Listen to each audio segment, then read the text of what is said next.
It's the simplest way to farm, it's the quickest way to farm, it's the most efficient way to farm, and the results are by far better than I've ever had. The release process works. I'm happy to be back in Texas with my good friend George. George, thanks for having us back down. Glad you're here. This is your third spring of doing the release process. We've had 2 falls. This is the 3rd spring.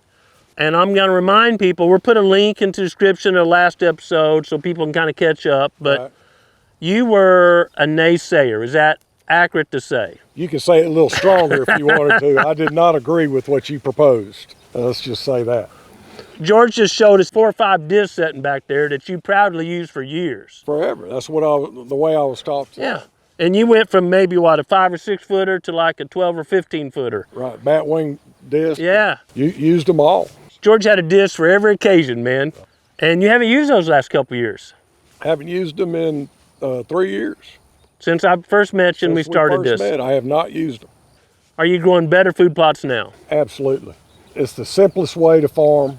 It's the quickest way to farm. It's the most efficient way to farm. And the results are by far better than I've ever had. The release process works. I don't think since we've started, you either haven't added any fertilizer or not much fertilizer. I can't remember. None. None.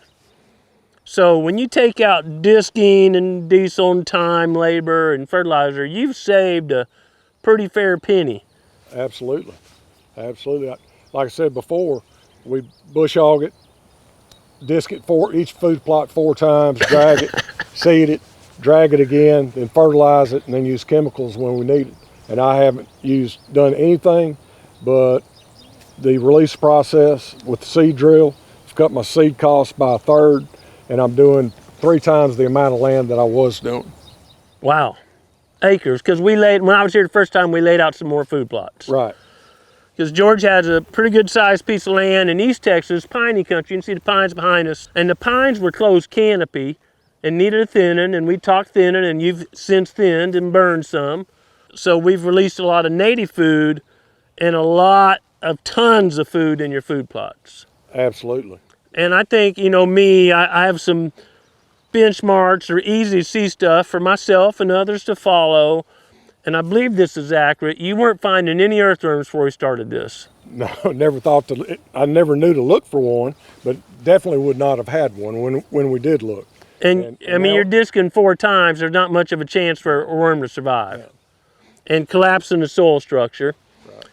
And we pulled up just a couple of big old clumps of cereal rye, and you just see, it's kind of hot this afternoon, but you see worm holes just going all through there.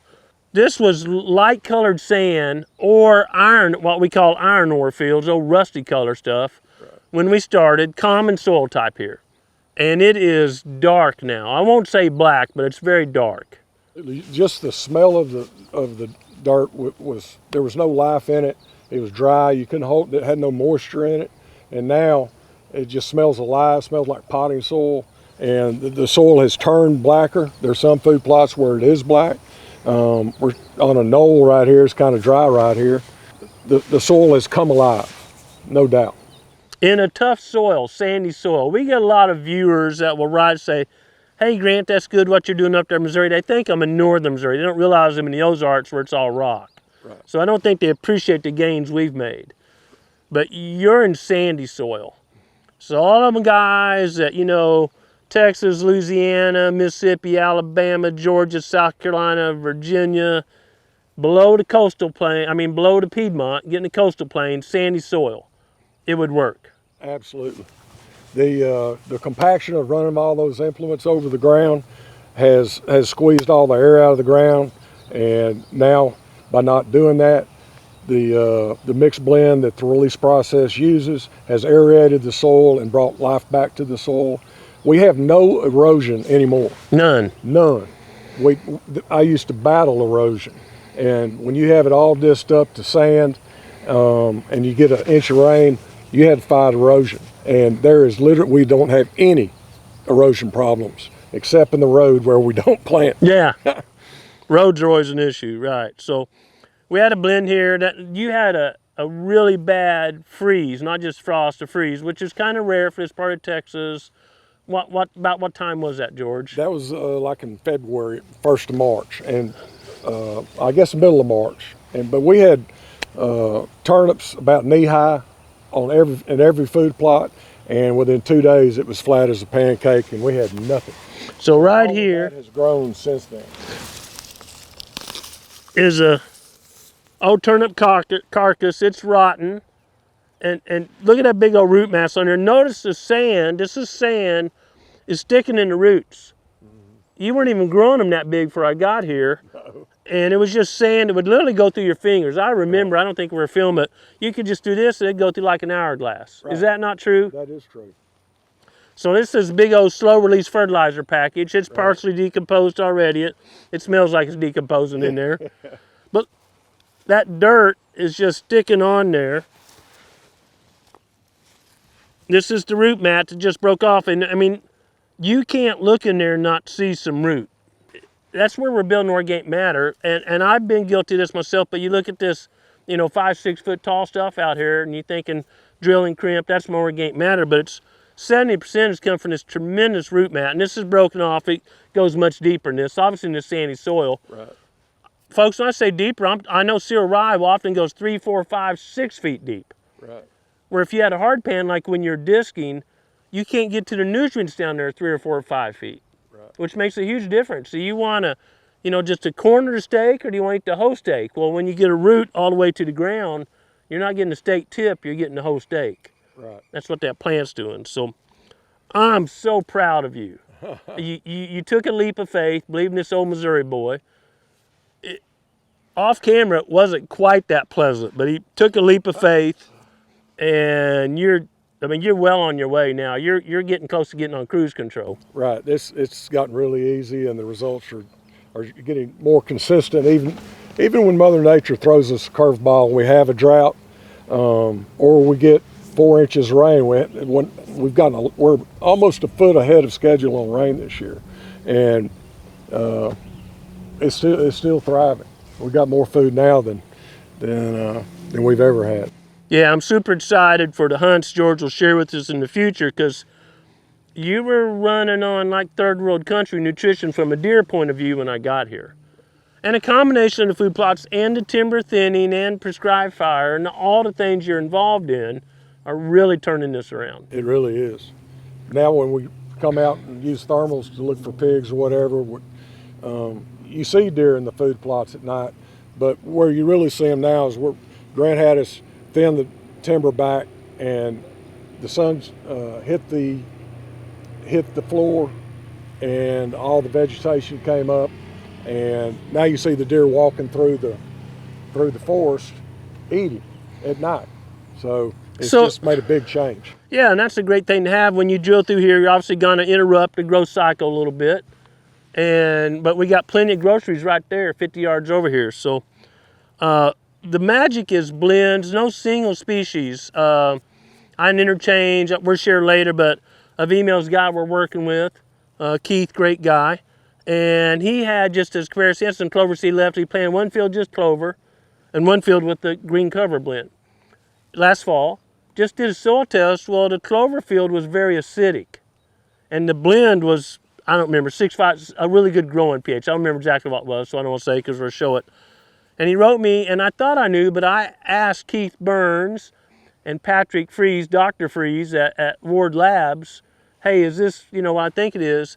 Of course, clover makes some nitrogen. Nitrogen's very acidic, so in that pure clover, you're building up an acid out there.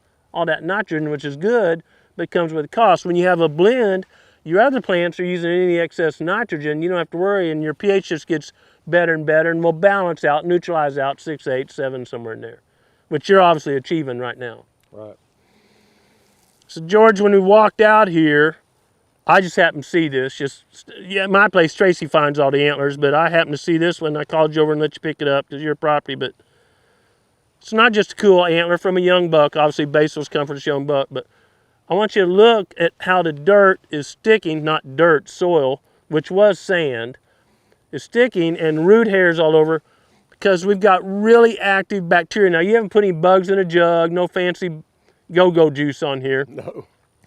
When you take care of the soil and you plant a really diverse blend of species, you will have microbes or bacteria, bugs, and they're decalcifying this antler. I mean, this stuff is, I'm gonna swap you here, stuck to it. I mean, stuck to it. I have to pry it off. You see all the roots in there.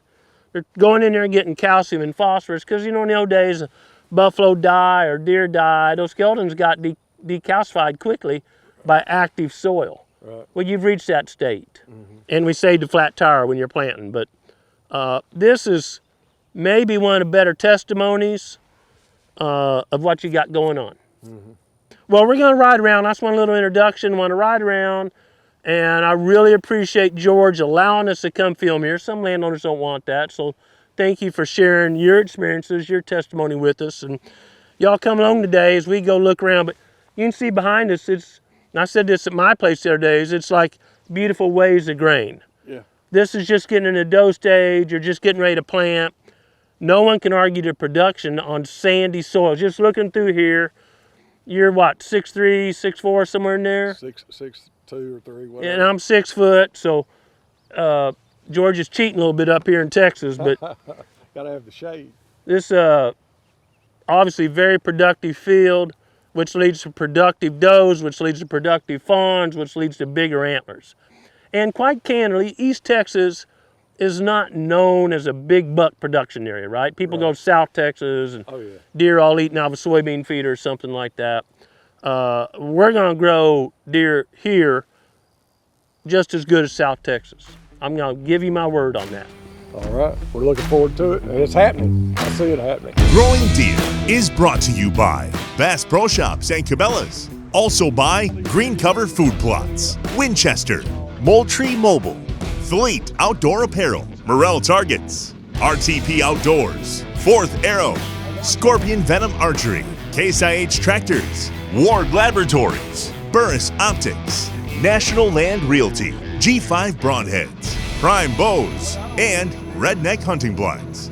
Just pulled up to a food plot George calls Big Sandy, and he told me, you know, when we were here, first time I was here, George invited me down, that nothing ever grows here. That's a quote. And you can see it's doing great. It's doing awesome. And I don't know the property like George is, so I have no bias. I'm just walking through it. And I'll pull up another big old cereal rye. And you can see the color looks really good. The food plot was called Big Sandy. It was like beach sand. And knock a little bit off.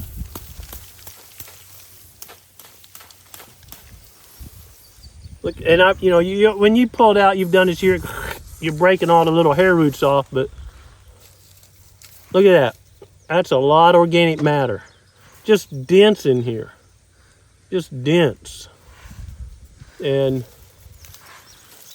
my wingspan's about 6 feet, so call it 5 feet, something like that.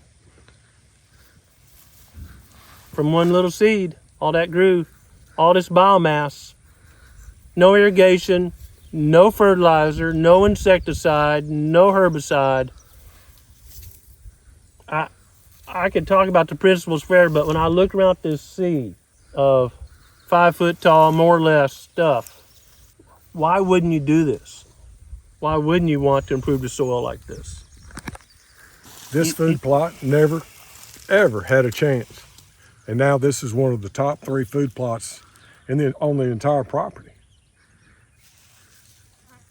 And you can see down here about 2 inches deep, so you can still see the shine of the sand. And thunder in the background, you're gonna get a little rain. Yeah. We're not worried about erosion. You can see it, but when I shake the sand off and look inside here, you can tell it's getting darker. Down here you can feel the sand. You know, like that stuff you don't want to get in your swimming trunks when you go to the beach. But you get up here, a lot more mellow, because we're building organic matter. This food plot would always have bad erosion. The drain would come right down through here, right through the middle of those trees, and you would always have to level parts of it because it was just so bad you couldn't drive a tractor across it. And so now it just doesn't happen anymore. It just doesn't happen. People, the joke is, and regenerative soil is, how much rain did you get? Yeah. No, that's not the question. How much rain did you get and keep? Yeah. That's the question. We And keep it all. You're keeping it all, We're keeping it all. It's so much easier to do this. There's no labor involved. It's a labor of love now, and you're able to see and get it done so quickly, and it's just easy, and it takes all the pressure off me. I don't feel the pressure of creating a food plot for the deer, because everything that you've recommended with the thinning of the trees, the sun hitting the ground and the trees, went from timberland, pine timber, that was a desert, had nothing for them to eat, to have food there as well as these food plots. I mean, it's just a pleasure to do, and it's enjoyable. I don't feel like I have a chance of wasting my money. It takes a lot of money to do it the old way. Yeah. And I'm too old to do that. Well, I'm proud of you. You are literally leading by example. And George has buddies that come here and tour with him, and he answers questions and whatnot. He's become, like I have, a little bit of a soil health evangelist, because it's just the right thing to do. And you truly see the Creator's plan when you follow this system. It is. It's the only thing. Every time I drive through these food plots, I think of the Creator. And how great is that? We all should spend more time thinking of the Creator. George, I think you hit the nail on the head. You just said every time you drive through a food plot, you think of the Creator, which is obviously very important to me. And we're seeing this plan work. But imagine if we followed his plan for our lives. You see how productive these food plots are. And you said you're not as stressed out as you used to be about your food plots. Don't have to disc 4 times and all that stuff you talked about. Reduced your effort, more reward. Well, if we apply God's simple plan for our lives, the same is true. I fail all the time. I'm not perfect. I fail all the time. But I'm encouraging you all to seek the Creator's will for your life, His plan, read His word, study His plan, apply it to your life, and just realize that eternity is forever. And by applying that plan, life is even better here, and eternity will be awesome. Hey, thanks for watching Growing Deer.